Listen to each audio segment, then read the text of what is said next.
CST, un témoignage absolument bouleversant que vient de faire un ancien espoir du tennis français. Aujourd'hui âgée de 36 ans, la jeune femme fait un récit terrible de ce qui lui a fait vivre son entraîneur de l'époque.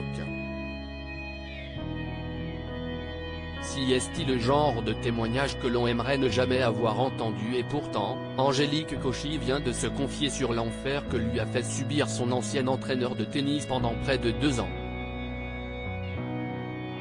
Alors âgée de seulement 12 ans, celle qui fut deuxième joueuse française chez les juniors se retrouve entraînée par Andrew Guedes au club de Sarcelles, Val d'Oise.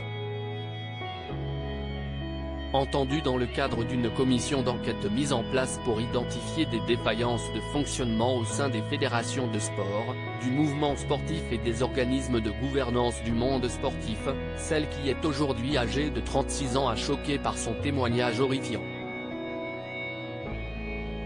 Tout commence en 1999 pour Angélique Kochy, comme elle l'a raconté ce mardi 5 septembre devant la commission. Ça s'est fait en même pas 2 ou 3 mois. Je lui ai dit, non, il ne faut pas, ce n'est pas bien.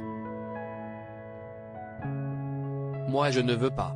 Il m'a dit, tu sais, ça arrive souvent dans les relations entraîneur-entraîné, explique l'ancien espoir du tennis français.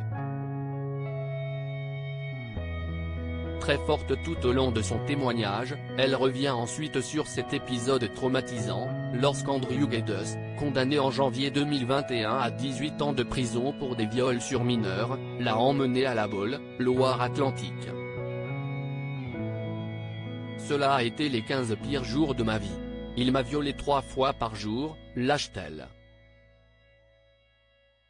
Un récit absolument terrible de la part de l'ancienne joueuse de tennis, qui a vécu un véritable enfer pendant ces 2 semaines loin de chez elle.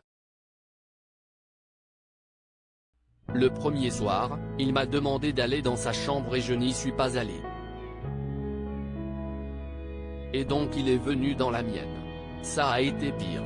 J'étais prisonnière, je ne pouvais pas partir quand je voulais, et après j'étais obligée de rester dans l'endroit où ça s'était passé, raconte-t-elle, avant de poursuivre son effroyable récit. Les soirs d'après, ça paraît fou, mais j'y suis allée de moi-même, et j'ai fait ces 13 pas qui me séparaient de sa chambre pour aller me faire violer. Un témoignage absolument effroyable de la part d'Angélique Kochy, qui a vécu l'effroi avant d'enfin en parler de nombreuses années plus tard.